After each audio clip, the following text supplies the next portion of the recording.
Alright guys, welcome back to Car Reviews Canada. Today we have a very special car. This is the 2017 Audi S8 Plus. Now for those of you who don't know, this is a very special car, very expensive car.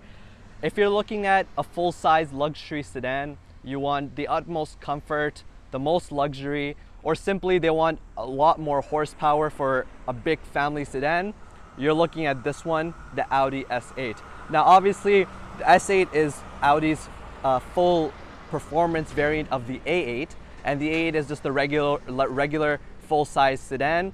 But if you want something more exciting, you would get the S8 Plus. Now this is a very powerful car because this competes with the likes of the Mercedes AMG S63 sedan, as well as the V12 monster, the BMW M760 Li. This car is for sale at Favorite Motors here in North York, Ontario, in Toronto. Right now it's listed at about $78,000 Canadian, but when this was new, this car just started at $135,500, and that's without options and without tax. And for those of you who know, Ontario hits you with taxes, but this was $135,500 when it was brand new. And based on the specs, which you will see, this is probably one of the most highly spec'd S8s in North America or Canada. It has almost every option.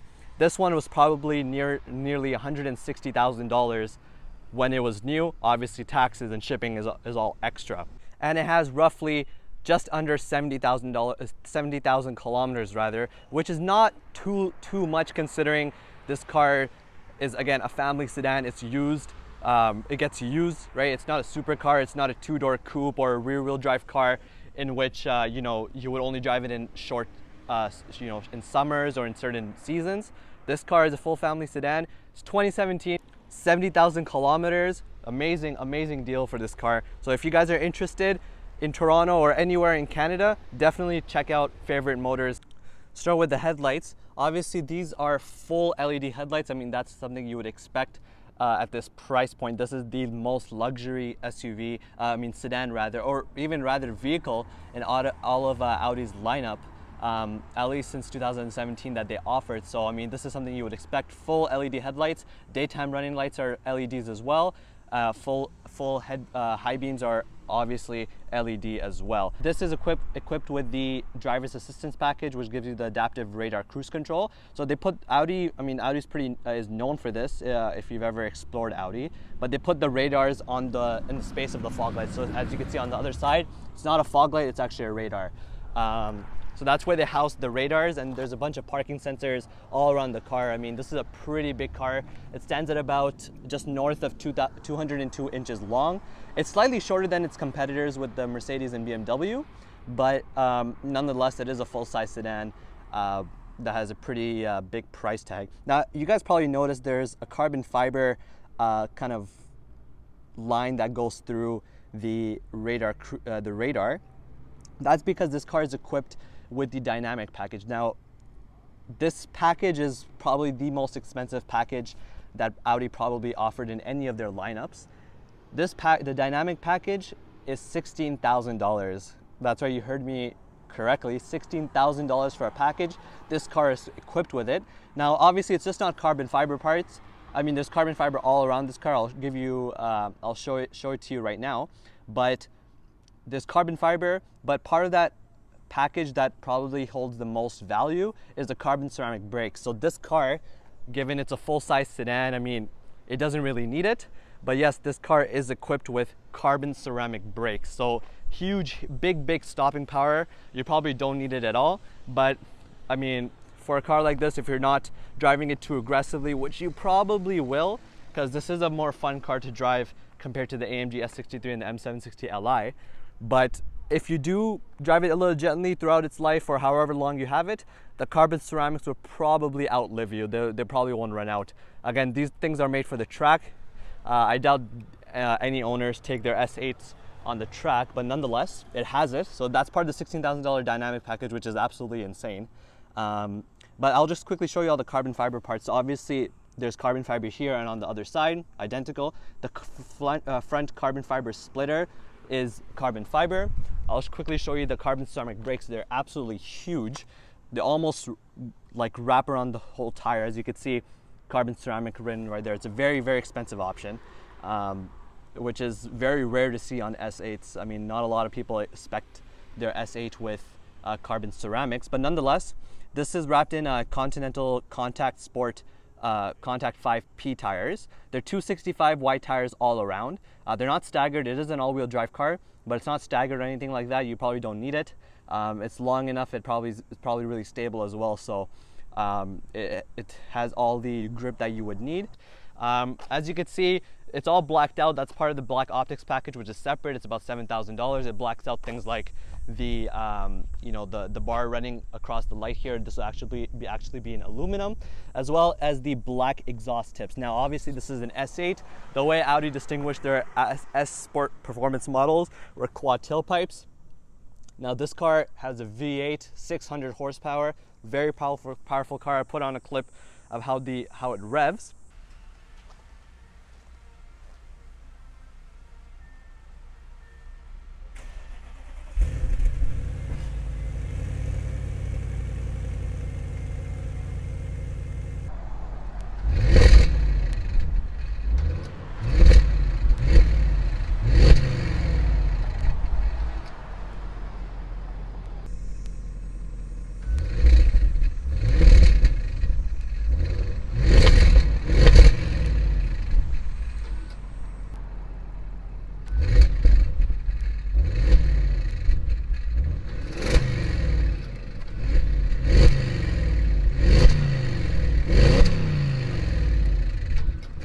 As you can see, it sounds very nice.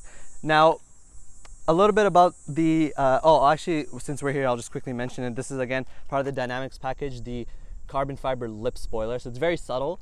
You don't need a huge wing or anything like that on this car, but nonetheless, it has a very nice carbon fiber spoiler. It's not very small. It's the perfect size for such a big vehicle like this. And as you could see, I mean, this has carbon fiber all over. So it also has carbon fiber mirror caps. Now, the carbon fiber mirror caps are actually in a separate option. It's just called the black optics package, as I mentioned earlier. So that actually comes in a separate package. It's not part of the dynamic package, but nonetheless, carbon fiber all around this car. Very, very beautiful car. As you can see, when we talk about its styling, very, very striking car. I mean, this really puts a statement on the road that, you know what, you bought something more expensive, something more special. This is definitely a very special car. You don't see many of these on the road. If you do, that is pretty rare. So stepping into this car, again, it has comfort access. I mean, something you would expect. You just put your hand behind here, or it'll unlock. It'll unlock as well. It has soft close doors as well. So as you can see, it works very nice. Just unlock. You're greeted with black leather all over this car. It's stitched everywhere, even on top of the gauge cluster. Again, something you would expect. It has red contrasted stitching, and it's quilted very nice with this diamond type pattern, which Audi again is known for. This has a bunch of tech. We're gonna deep dive into the tech, but take it one step at a time. We're stepping in, since it's boiling out today. I don't want to be in the sun. You're greeted with obviously a 3-spoke design. In most other S models, you would have a flat bottom, but again, this is the A8, so I mean the S8, so you know, full luxury sedan, you probably don't need that anyway. So if you just step on the brake and start up the car, a couple of things happen. I'll just say that in the beginning so that you guys could keep an eye on it. First of all, the screen that usually would be here actually used to fold in. That's what Audi kind of went with over the years. And if you ever want to put it away even while driving, you could do that. But usually when you turn off the car, there's no need for the screen to be sitting there.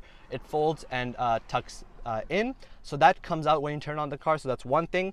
Another thing is the gauge clusters kind of do a full sweep of the circle, so it would go all around for each one. But obviously tachometers have a red line. As you can see, the red line's not there. It is because it's lit up, but what it does is when the tachometer needle goes all around, it kind of goes up with all red and then comes back and only stays lit on the red line. So I'll show you what I'm talking about. I'll just press on the hold the brake. The start button is right over there. See, it lights up, and then the red line stays right there, the red line, and all the other lights you know, turn off. Just press OK for that. That's all good. As you can see, the screen comes out as well, and the button to put away the screen is right here. So if you don't want the screen, simple as that.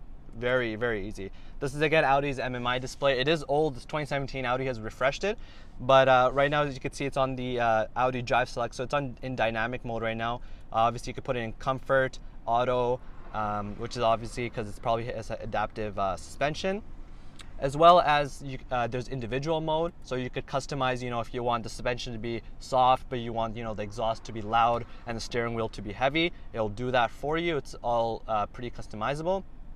This also has air suspension, stuff like that. We'll talk about that later. But if you just close the door, as you can see, aluminum you know, door handles, even your driver memory seating is aluminum as well. Again, that's something that you would kind of expect. But as you can see, this actually has an off button in the memory seats. What that usually does is, obviously, you know, let's say you're borrowing the car, and you know the person who owns the car has his memory seat on, and the car, every time you get in and out of the car, it would move back into their position. If you just want to turn that off, you just simply press the button right there. Usually with other cars, you would have to go into the infotainment and, you know, change it from there, but the Audi gives you a button straight from there, and it's like, you know what, you don't want it, turn it off. Turn it off right there. As you can see, the blind spot monitoring system as well. They give you a very simple button. If you want the blind spot monitoring, you can keep it on, and if you just turn it back off, you'll see it'll acknowledge you turning it off, and right there it'll turn back on. So this has the carbon fiber trim. So as you can see, there's carbon fiber all around this car, but if you look very closely, there's actually a red tint in the carbon. So obviously Audi has paid very, very close attention to detail. They knew this car is stitched in red, red contrasted stitching. So they actually put hints of red in the carbon fiber, which is very rare. You don't really see that. So that's very cool to see. Now again, let's keep moving from left to right to make it a little bit more easier to follow. Those are your door window switches. They're automatic up, down for all four. So if you just press them all the way down, they'll go all the way down automatically until, so you don't have to hold it the whole time. I mean, that's pretty common in most cars, especially at this price point. But the most important thing here is the child lock. So these are actually the child lock buttons. Usually, as many of you know, probably already know, you would have to open the rear door, and you know, there would be a small little, you know, panel or like a switch there. They just slide down or up to turn on the child lock. But this is very simple here. You just simply press a button from up here while you're driving or while you're not. But the point is, you don't have to go all the way in the back and press it, or open the door. If you're in traffic or if you're on the road and you forgot to turn on the child lock, you don't have to. You basically can't do that if you're on the road. So the Audi makes it very, very easy for you, which is amazing. These are your side mirror controls. So they're heated side mirrors, and you could obviously adjust them. You just turn to the left and adjust it. And if you just want to fold it in, let's say you're coming into a tight spot or anything, there's a spot right there that shows you want to fold in. So you just turn the dial all the way there. So you'll fold in very conveniently, and whenever you're done using it, you just press it down or turn it back and press it down, and it'll come right back down just as easy. Audi could have done a button, just like what they did with this whole car, really, but nonetheless, that's what they went with, a dial. But again, it's very easy to use. Now, coming here, this is where it gets a little bit confusing. This is where everything to do with the lights, switches, and everything is here, as well as the driver's assistance stuff. So we'll just quickly go over this. Again, as you can see, you have the dial there to turn on your lights. So you could have it in auto, lights, full, high beams. You could turn the brightness of the gauge cluster from here. Just leave it on auto, or you could turn it all the way off. I mean, that's pretty common in cars like this. As you can see, the two buttons I really want to talk about here, mainly, or actually we could go through all of them. So obviously these are the front headlights. So let's say it's raining or anything like that. Obviously, as I mentioned, this car doesn't have fog lights. But what the car will do is it'll actually bend the front headlights down, so the lights don't directly glare into your into rain or fog or anything like that. So essentially providing kind of like a fog light experience. But that's what it's made for. Obviously, there is no real separate fog lights in this car. Below that is the rear fog lights. So the rear fog lights are basically, if it's raining really hard, visibility is very low. And usually when visibility is low, people turn on their one-stage lights, which turns on your lights in the back. not brake lights, just your regular lights at the back that turn on at night. But if it's really dark, or not really dark actually, but if it's really foggy, really rainy, snowing really hard, and you can't see the car in front of you, even if they have their lights on from the back, the rear fog light actually provides an even brighter light on only one side of the lights, whether it's left or right. It's usually on the left. But it shines really brightly so that cars can see that, hey, there's actually a car, there's a vehicle driving. So that's just the point of it. It doesn't work the same as the front fog lights, but again serves the same purpose in, you know, very foggy weather or very, you know, low visibility climates. Now in the middle, as you can see, there's actually a moon with a road there. That's actually for the night vision. So this car has night vision camera system. Again, that's very expensive. It's part of the options. So if you just press this right here, you'll see it'll say initializing night vision assistant, and then right there you can see it's showing the road in front of me, night vision, right? So again, it'll point out you know, pedestrians, and you know, let you know if there's any objects coming by. It'll actually let you know about it. But if you're driving in a very dark alley, or you know, you're not comfortable on the road, you can't really see much, or you know, you're in a residential neighborhood and you want to see what's going on, this is a very, very good system. It's very expensive in most cars. Night vision, it's about $2,000 to $3,000 plus for a separate option. But this car, again, is equipped with it. I'm not surprised, but it's a very nice system, especially when it comes in handy in certain situations. It really comes, it really finds itself useful. So it's very nice. I'll just turn that back off, but that's one of the key points I wanted to mention. Over here, actually, let's move this back. The last point is this is to rotate, sorry, not rotate, but move up or down your heads-up display. So as you can see, this has a heads-up display. Again, not surprising. If I just turn the wheel, see, it'll move up, down, so you can set it however you like. I usually like my heads-up display low, so it's not intruding on the drive, on the road, so it's not, you know, coming in your view. But also, you know, you don't want it completely out of the way, otherwise it kind of defeats the purpose of having you know, information displayed in front of you. Now, as I talked about here, you know, you have your an analog gauge cluster. Something that you don't really find, that you do find in BMW and Mercedes, they give you a full or mostly LED, you know, digital cluster.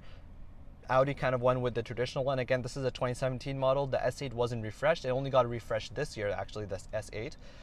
But that's what Audi went with, the digital cluster in the middle and the two analog dials on the side. But it works perfectly well for a sports sedan like this, a very high-performance car.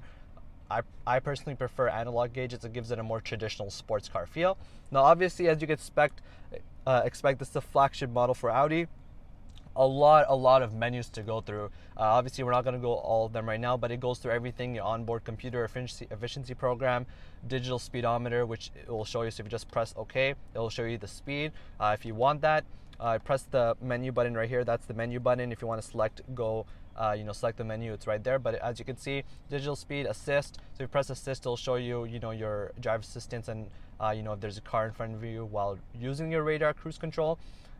Your reduced display, so if you don't really like all that information in the middle, you could just simply turn it off and it'll stay like that, no problem. And if you obviously want to turn it off, you just select another you know, option. But something obviously, as you can see, above on the top and at the bottom, they kind of stay stationary no matter what system you're in, unless you're obviously in the night vision assistant. So actually, let me just turn that off right now. We already saw that. But things that Audi keeps always on the display is the range, your fuel range. So I mean, that's something that you want to see all the time, which is nice. Usually with most cars, you have to go to a certain display and then you'll be able to see the gas range, but they just keep it there for you. Your navigation systems and everything, it'll show you that it's ready to go. Which station you're on, it'll show you right there what you're listening to, and at the bottom, obviously, it'll tell you simple things like the time, the temperature, you know, how many kilometers you've done in this trip since refueling, as well as the total kilometers. As you can see, this is only at 68,000 kilometers, which is not bad at all. Now, good thing about the previous Audi models, they gave you real aluminum paddle shifters. Now what Audi is doing, especially in their regular S models, is they're putting plastic paddles, which do not feel good in your hand. You know, luxury sedan, flagship model, they give you aluminum paddle shifters for this car. So I mean, something that you would expect. Nice leather wrapped steering wheel. It's very easy to use. It's very light. Obviously, when you put into, it's actually really relatively heavy right now. If you put it into comfort mode, it gets a little bit lighter. I mean, that's something that you expect. So if we move down here, obviously this is the MMI display. This is basically where you control all of it. Easy buttons. They make it simple. They lay it out very simply. Car, telephone, you know, navigation. You could click on your navigation and start using the system. It's a nice navigation system. Audi uses something very similar even now, but they've kind of gone with that Google Earth display stuff. But again, this is a very nice system. You don't need anything more than that. Obviously, we were on the car menu right now. You could select your systems, and as you can see, there's these buttons right here that says car system and set individual. Now, when you're turning the wheel, you can't really go to it. Okay, so if you want to go to, let's say, car systems, if you just look down here, there's these 4 kind of quarters that's divided in. That's how you access. So car systems is on the bottom left. You correspond to the bottom left corner, and you'll go to the car system. You can look at your vehicle settings, driver's assistant, you know, your AC, how it's coming in, all that stuff, servicing and stuff like that. Very simple, very easy to use. They've simplified it a lot. And obviously you have heated and cooled seats. So I mean, this is pretty common in high-end cars, even previous years. You know, you have cooled seats, you have heated seats, you know, stuff like that. You could turn both of them on at the same time. I don't know why you would do that. But cooled seats feel very nice. They seem like a very unnecessary option at the beginning, but once you actually equip them, and especially in this boiling hot day outside, you know, it actually feels really nice. I'm actually going to keep that on. It feels very nice. Obviously, this has dual zone climate control. I believe it is 4-zone in the back. You could control, you know, each person has their own temperature. It'll actually show you what you're turning here. So it's nice. They show you here and here. But again, it makes it easier. Why not? If you want to keep both of the systems, the temperature is the same, you just press sync and it'll just sync up those 2 systems. You have your defogger, you have your AC. I mean, these are pretty traditional buttons. This does have, you could point the different air in different directions at you. I mean, that's pretty common. And things like that. Heated and cooled seats on both sides, by the way, so that's pretty cool. So let's just quickly go over these buttons. There's only a couple here. Again, this is the button to fold in and fold out your system. I mean, we talked about that already.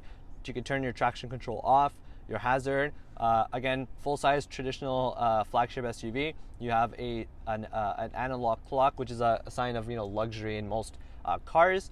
You have your parking sensor, so if it starts beeping because you're coming close to a curb or a car and just want to quickly turn it off, you can do that. And this button right here actually puts up all of your shades and stuff like that. So as you can see, if you just press this, right there. So actually, the corner ones are done separately. And I think Mercedes and BMW and stuff, there's actually a button that will turn up or down all of them all at once, which is surprising why Audi didn't go with that. But again, that's what makes all these cars very different. You have your radio presets and stuff like that over here. Very simple. You know, you set it however you want. This pad is actually all black when the car is turned off. So let me just quickly show you. If you just turn the car off and the system's turned off, let's give it 1 second. There you go. So it's actually blank. It gives it a nice flush look. And then when you turn the car on, so right there, it'll show you the radio presets. I mean, it gives it a nice clean finish. That's your radio controls. We talked about that. This is the 8-speed automatic transmission controller shifter. If you obviously park and stuff like that, if you just put into drive, you know, you could go ahead. If you just push it down one more time, it'll put it into S mode. And if you just put it into reverse quickly, you'll see you have your reverse camera as well as your parking sensors all around. It works very nice. Obviously has trajectory. I mean, that's something you would kind of expect. Then the most important thing is obviously the sensors. This is a big car, as I mentioned, and you don't want to, you know, scrape your wheels or, you know, back into, you know, a curb or anything like that. So it's very easy to use, which is nice. And you have different angles that you could view. I think I mentioned that this has 360. This is a 360-degree camera. So if you just turn this over here, If you press this, you could see the side mirrors. You could view just the front of the car if you want to, you're pulling up to a curb, you don't want to scrape your carbon fiber splitter. You could look at your front corner wheels, as well as simply your top view. If they give you all the angles all around the car, like on the side mirrors and in the rear and in the front, you essentially have a 360-degree camera. So you have your center console here. You just lift it up. It's a little resistant, but there you go. You have a little bit of storage right there. It's actually not a lot. I'm surprised there's, barely anything, but nonetheless, it's right there.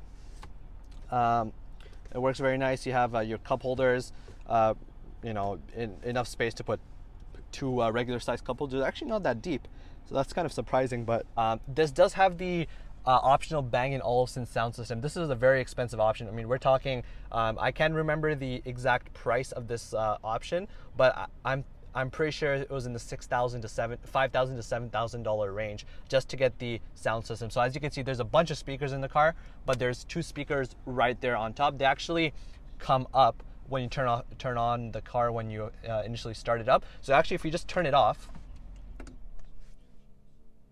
right, just turn it off, they'll go back in. So they're not there anymore. Once you start up the car, nice growl, always nice to hear that growl. But see, they lift up right there, ready to give you the nice sound experience. Again, those aren't the only two speakers. There's a bunch of speakers all over this car. They're here. They're also at the bottom. You can see it says Bang & Olufsen right there. It's a very expensive sound system for those of you who know. Again, it shows me the door is open. That's pretty simple. Let's go towards the back. This is obviously lined with Alcantara, a roof liner. So moving into the back, open the door. There's a lot of space in the back. You have S8 side sills on the side. Again, something you would expect. So stepping inside, there is a lot of room back here. Again, I'm 5'11", and there's a bunch of room right here. I believe this one doesn't have the executive rear seating package, because usually you're able to get a little bit more room, a little bit more features back here. So actually, if you fold down the middle seat, yeah, this has a middle seat as well. You can see that this has the controls for your climate control. So all your buttons, that's pretty standard. You would expect. You have your own center console in the back. Now again, nothing too special. You have your more carbon fiber in the back. You have a nice Alcantara headliner. Gives it a nice, look from back here. And obviously, you have your. These are actually your window controls. So actually, if you lift that up, the car's not on again, but if you just lift this up all the way, it'll pull up your window if it's already down, as well as it'll bring up the sun visors as well that are kind of tucked away in this panel right here, as you can see. And you could also pull up the rear window sun visor from here as well, from both sides actually, because depending on where you're sitting. There's a nice aluminum piano finish back here, again giving a nice executive feel in the back. I believe this is an ashtray. Yep, makes sense for a German car. You have your Bang & Olufsen sound system right there sitting right in front of you. I believe this is actually a storage compartment, so you could put more stuff here. I don't remember if the Audi has the refrigerator option where this is actually a refrigerator in the back. I can't remember, but the way it's kind of designed, I feel like it is, and this button would actually turn on the refrigerator, but I don't think this has it. I might be wrong. It might just be a storage compartment by itself, but nonetheless, you have a third seat here. Still very, very usable for a family sedan. A lot of space. These cushy head rests are very, very nice. They're very comfortable, and yeah, there's a bunch of room back here. As I mentioned, the sun visor is up right there. A bunch of speakers back here. So it's all very, very high end. There actually is a big tunnel. Again, this is an all-wheel drive car, but so that's why it's there. So the middle passenger might be a little uncomfortable. This car obviously has multiple adjustments for the seat. These are all for your lumbar. You can change all of that. This car also has massaging seats for both front seats, so that's again something that you would expect. The massaging seats work very well. They're very comfortable. They feel very nice, especially if you're on a long drive and stuff like that. But we can also check out the front hood. So coming to the front here,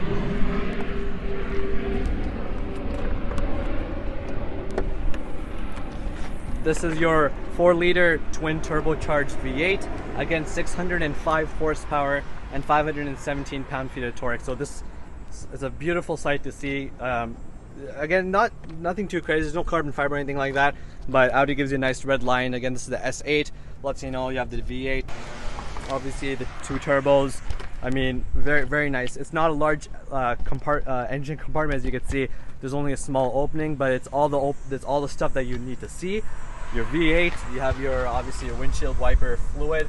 Your windshield fluid is right there, and I believe that is your engine coolant.